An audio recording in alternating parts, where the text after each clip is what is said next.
Pernahkah kalian bertanya-tanya bagaimana struktur tubuh di dalam sebuah bakteri? Seperti yang kita ketahui bahwa bakteri berukuran sangat kecil dan tidak bisa dilihat oleh mata secara langsung. Ukuran bakteri berkisar dari 0,7 sampai 2 mikrometer, dan di dalam tubuh yang sekecil itu terdapat struktur yang akan kita bahas di dalam video ini.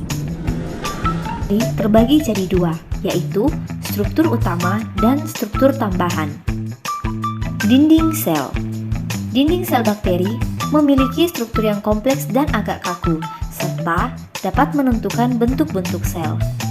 Tidak seperti dinding sel pada umumnya, pada bakteri, dinding selnya tidak mengandung enzim dan tidak bersifat semi-permeable. Dinding sel hanya diperlukan agar bakteri dapat berfungsi secara normal. Kandungan dalam dinding sel bakteri juga berbeda-beda. Maka dari itu, bakteri digolongkan lagi menjadi dua berdasarkan kandungan dalam dinding selnya, yaitu bakteri gram positif dan bakteri gram negatif. Pada bakteri gram positif, kandungan lipidnya lebih rendah dibandingkan pada gram negatif. Membran sel. Di bawah dinding sel terdapat membran sel yang berperan sebagai pengendali lalu lintas substansi kimiawi dalam larutan masuk dan keluar sel. Sitoplasma.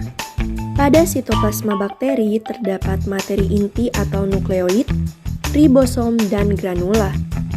Nukleoid terdiri dari molekul DNA yang mengandung informasi genetika dari sel bakteri. Bakteri juga mengandung DNA yang membentuk lingkaran kecil disebut plasmid yang berfungsi sebagai pembawa sifat non-esensial bagi pertumbuhan bakteri. Ribosom. Bakteri juga memiliki ribosom untuk kelangsungan proses sintesis protein. Yang ketiga yaitu granula. Pada bakteri, granula berfungsi sebagai tempat penyimpanan cadangan makanan. Granula-granula ini mengandung bermacam-macam substansi berupa senyawa yang berperan sebagai cadangan nutrisi untuk sel.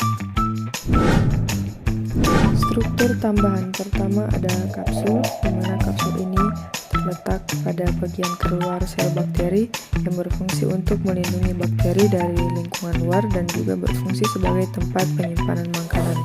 Yang kedua ada flagella yang merupakan alat gerak bakteri yang berdiameter 12-18 nanometer dengan panjang 20 nanometer. Cara geraknya yaitu memutar searah atau berlawanan arah dengan jarum jam. Pilus atau fimbria.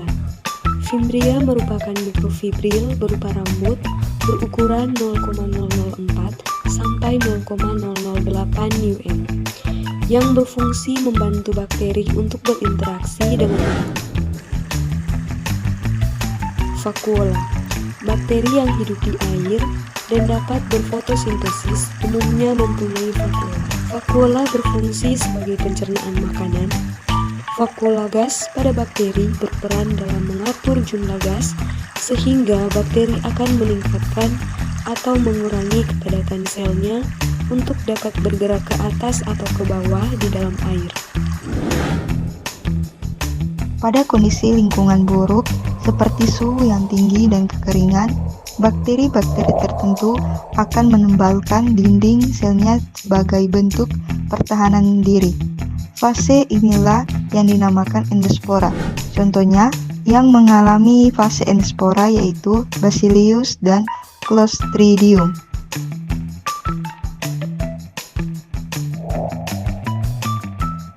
Kromosom adalah sebuah lipatan yang terletak di bawah membran plasma yang mengandung klorofil dan pigmen fotosintetik.